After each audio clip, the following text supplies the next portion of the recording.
Equity stocks और equity mutual funds में invest करने का पोटेंशियल ऑलमोस्ट सब इन्वेस्टर्स जानते हैं, बट आपका सब इन्वेस्टमेंट इक्विटी में होना प्रैक्टिकल नहीं है। डेट एक ऐसा एसेट क्लास है जो आपके ओवरऑल इन्वेस्टमेंट पोर्टफोलियो का रिस्क बैलेंस कर सकता है, but without proper knowledge debt में इन्वेस्ट करना आपको अच्छे रिटर्न्स तो नहीं देता, इनफैक्ट आपके पोर्टफोलियो को रिस्की बना सकता है। सो बेटर इन्वेस्टमेंट पोर्टफोलियो के लिए आपके पास डेट एसेट क्लास में इन्वेस्ट करने की नॉलेज होना बहुत जरूरी है। हाय गाइस, वेलकम टू धन। ये वीडियो में हम कुछ ऐसे म्यूचुअल फंड्स के बारे में जानेंगे जो डेट एसेट क्लास में इन्वेस्ट करते हैं और समझेंगे कि आपके लिए कौन सा डेट फंड अप्रोप्रिएट हो सकता है। तो चलिए शुरू करते हैं। सबसे पहले बात करते हैं about bond funds. Bond fund basically एक टाइप ऑफ म्यूचुअल फंड्स है जो प्राइमरीली बॉन्ड्स या फिक्स्ड इनकम सिक्योरिटीज में इन्वेस्ट करते हैं। मार्केट में बहुत टाइप के डेट सिक्योरिटीज अवेलेबल होते हैं, जिसको मेनली गवर्नमेंट बॉन्ड्स और कॉर्पोरेट बॉन्ड्स में क्लासिफाई कर सकते हैं। बट बॉन्ड्स का एक्सेस आपके और मेरे जैसे रिटेल इन्वेस्टर्स के लिए आसान नहीं होता। सो डेट एसेट क्लास और पर्टिकुलरली बॉन्ड्स में एक्सपोजर के लिए बॉन्ड फंड में इन्वेस्ट करना एक अच्छा ऑप्शन है और इसके काफी फायदे भी हैं। Firstly, as compare to owning individual bond funds की लिक्विडिटी ज्यादा होती है। यूजुअली बॉन्ड्स इक्विटी स्टॉक्स जैसे पॉपुलर नहीं होते, सो बहुत लोग बॉन्ड मार्केट्स में पार्टिसिपेट नहीं करते। सो इट्स पॉसिबल कि आपको इंडिविजुअल बॉन्ड्स बाय या सेल करने में डिफिकल्टी आ सकती है। But as a bond fund investor आप बॉन्ड फंड के यूनिट्स कोई भी ट्रेडिंग डे पे उसकी नेट वैल्यू पे बाय या सेल कर सकते हो। सेकेंडली, बॉन्ड्स में इन्वेस्ट करने के लिए भी markets, interest rates, economics, credit ratings etcetera इन सब की नॉलेज होना बहुत जरूरी है। एज अ रिटेल इन्वेस्टर और बिगिनर इतना एक्सटेंसिव नॉलेज ना होना रीजनेबल है, बट बॉन्ड फंड का फंड मैनेजर मार्केट कंडीशंस और म्यूचुअल फंड का इन्वेस्टमेंट ऑब्जेक्टिव ध्यान में रख के सिलेक्टेड बॉन्ड्स में इन्वेस्ट करता है to maximise the returns and minimise the risks. इससे पता चलता है कि डेट में एक्सपोजर लेने के लिए बॉन्ड फंड्स में इन्वेस्ट करना बेनिफिशियल है। हाउएवर, इसके लिए भी डिफरेंट टाइप्स की बॉन्ड फंड्स की बेसिक नॉलेज होना जरूरी है। ब्रॉडली बॉन्ड फंड्स 4 टाइप के होते हैं। Number 1, corporate bond funds. Corporate bond funds ऐसे बॉन्ड फंड्स हैं जो डिफरेंट कंपनीज के इशू किए हुए बॉन्ड्स में इन्वेस्ट करते हैं। बॉन्ड्स इशू करके बेसिकली कंपनीज इन्वेस्टर्स से लोन लेते हैं जो कि एक पीरियड के बाद इंटरेस्ट के साथ रीपे करते हैं। Corporate bond fund minimum 80% funds AA+ और उससे बेटर रेटेड बॉन्ड्स में इन्वेस्ट करते हैं। That is, corporate bond funds उन कंपनीज को पैसे देते हैं जिनका क्रेडिट रेटिंग बहुत ही अच्छा हो। क्रेडिट रेटिंग कंपनीज की पैसा वापस करने की एबिलिटी दिखाता है।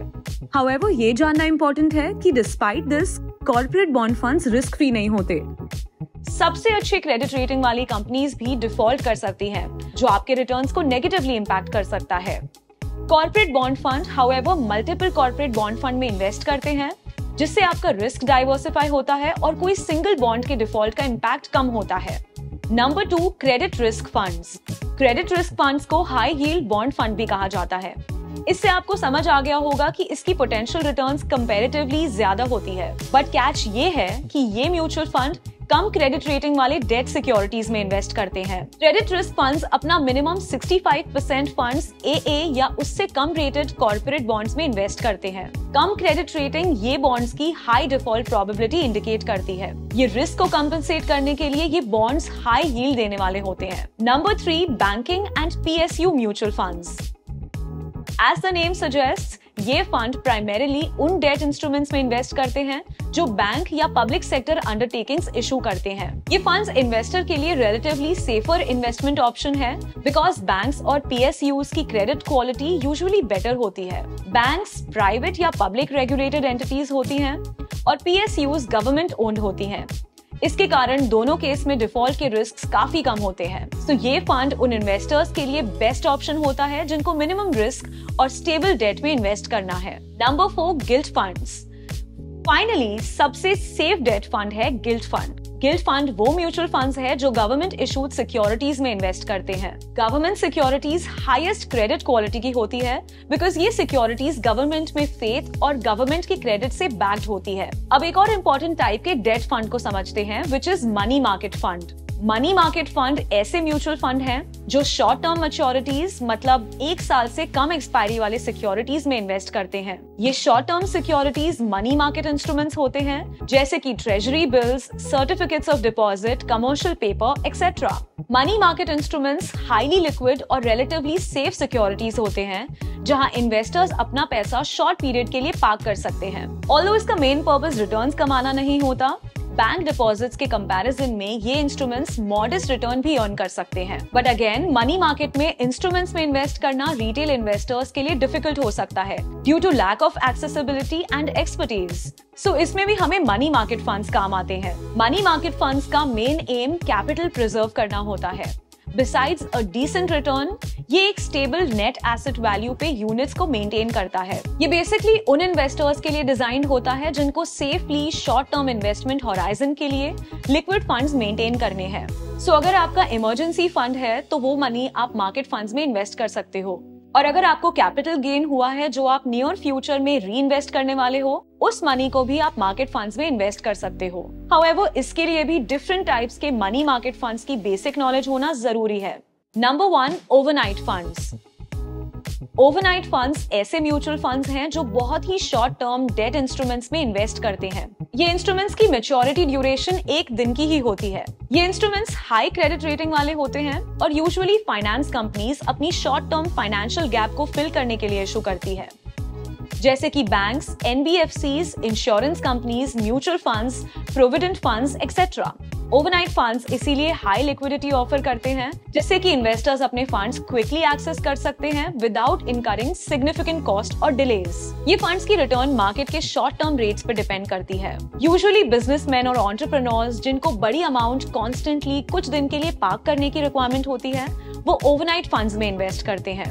ओवरनाइट फंड्स में इन्वेस्ट करना almost as good as bank के करंट अकाउंट में पैसे रखने जितना कन्वीनियंट होता है, बट करंट अकाउंट से बेटर रिटर्न मिलता है। Number 2, liquid funds.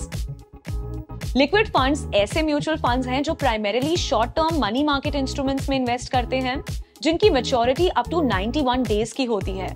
ये फंड इन्वेस्टर्स को लिक्विडिटी, सेफ्टी और स्टेबिलिटी देता है। शॉर्ट टर्म के लिए फंड्स पार्क करने में लिक्विड फंड सूटेबल है जिससे कैपिटल प्रिजर्व होता है, प्लस बैंक सेविंग्स के कंपैरिजन में डिसेंट रिटर्न्स मिलते हैं। फॉर एग्जांपल, अगर आपके पास टेम्पररी एक्सेस कैश है, जैसे ह्यूज बोनस मिला है या कोई रियल एस्टेट सेल के पैसे मिले हैं, वो आप लिक्विड फंड्स में रख सकते हो। लिक्विड फंड्स की बेस्ट बात ये है कि वो आपको 1 वर्किंग डे के अंदर रिडेम्पशन देते हैं और एग्जिट करते टाइम टिपिकली एग्जिट लोड भी नहीं लगाते। Number 3, ultra short duration fund. Ultra short duration fund primarily वो सिक्योरिटीज में इन्वेस्ट करते हैं जिनकी मैच्योरिटी ड्यूरेशन 3 to 6 मंथ्स के बीच में होती है।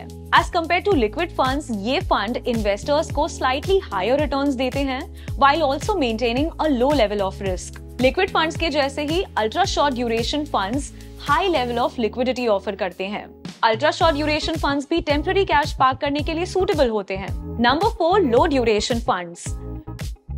लो ड्यूरेशन फंड्स ऐसे म्यूचुअल फंड्स हैं जो कि प्राइमरीली ऐसे डेट सिक्योरिटीज में इन्वेस्ट करते हैं जिनकी मैच्योरिटी 6 to 12 मंथ्स होती है। ये फंड इन्वेस्टर्स को अल्ट्रा शॉर्ट ड्यूरेशन फंड से ज्यादा यील्ड देते हैं और लॉन्गर टर्म बॉन्ड फंड्स के कंपैरिजन में लोअर रिस्क एक्सपोजर देते हैं। लो ड्यूरेशन फंड्स भी रिलेटिवली ज्यादा टाइम के लिए सरप्लस कैश पार्क करने के लिए सूटेबल है। ये फंड्स बैंक एफडीज के कंपैरिजन में ऑलमोस्ट सिमिलर और हायर रिटर्न्स दे सकते हैं। अब एक फाइनल और इंटरेस्टिंग डेट म्यूचुअल फंड को समझते हैं, which is fund of funds. Fund of funds एक ऐसे म्यूचुअल फंड्स होते हैं जो अपने फंड्स को दूसरे मल्टीपल म्यूचुअल फंड्स में इन्वेस्ट करते हैं। So instead of investing in any bond और security, debt fund of funds दूसरे डेट फंड्स में इन्वेस्ट करते हैं, इसलिए इसको फंड ऑफ फंड्स कहते हैं। ये स्ट्रक्चर आपके और मेरे जैसे रिटेल इन्वेस्टर्स को बहुत ही डाइवर्स अंडरलाइंग इन्वेस्टमेंट्स का एक्सपोजर देता है, and that too through a single fund. Fund of funds का मेन एडवांटेज इसकी डाइवर्सिफिकेशन प्रोवाइड करने की एबिलिटी है, और मल्टीपल टाइप्स के डेट फंड्स में इन्वेस्ट करने से फंड ऑफ फंड का एम अपने रिस्क्स को स्प्रेड करना और कोई सिंगल इन्वेस्टमेंट के परफॉर्मेंस की इम्पैक्ट कम करना होता है। फंड ऑफ फंड्स यूजुअली सब टाइप के एसेट क्लासेस के लिए होते हैं। कुछ फंड ऑफ फंड्स सिर्फ इक्विटी म्यूचुअल फंड्स में इन्वेस्ट करते हैं, कुछ सिर्फ डेट फंड्स में, कुछ रियल एस्टेट फंड्स या ऑल्टरनेटिव इन्वेस्टमेंट फंड्स में, और कुछ फंड ऑफ फंड्स सब टाइप के म्यूचुअल फंड्स में अपने फंड्स एलोकेट करते हैं। ये एसेट एलोकेशन प्योरली फंड के इन्वेस्टमेंट ऑब्जेक्टिव्स एंड स्ट्रैटेजी पे डिपेंड करता है, जो आपको म्यूचुअल फंड के डॉक्यूमेंट से पता चल सकता है। बट फंड ऑफ फंड्स का एक डिसएडवांटेज है। Like any other mutual fund of funds भी प्रॉपर्ली एक प्रोफेशनल फंड मैनेजर मैनेज करता है, जो फंड के ऑब्जेक्टिव्स, रिस्क टॉलरेंस और मार्केट कंडीशंस के बेसिस पे इन्वेस्टमेंट डिसीजंस लेता है। पर ये तो अच्छी बात है, राइट?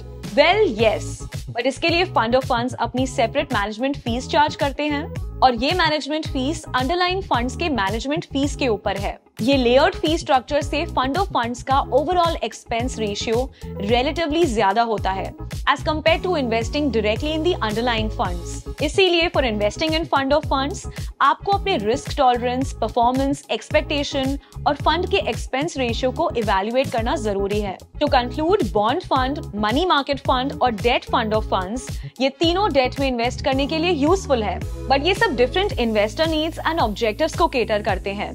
तीनों डेट इन्वेस्टमेंट ऑप्शंस के अपने यूनिक फीचर्स, बेनिफिट्स और रिस्क्स हैं, जो इन्वेस्टर्स को अपने स्पेसिफिक गोल्स, रिस्क टॉलरेंस और इन्वेस्टमेंट टाइम होराइजन से मैच करके इन्वेस्टमेंट का डिसीजन लेना चाहिए। क्या आपने डेट फंड्स में इन्वेस्ट किया है?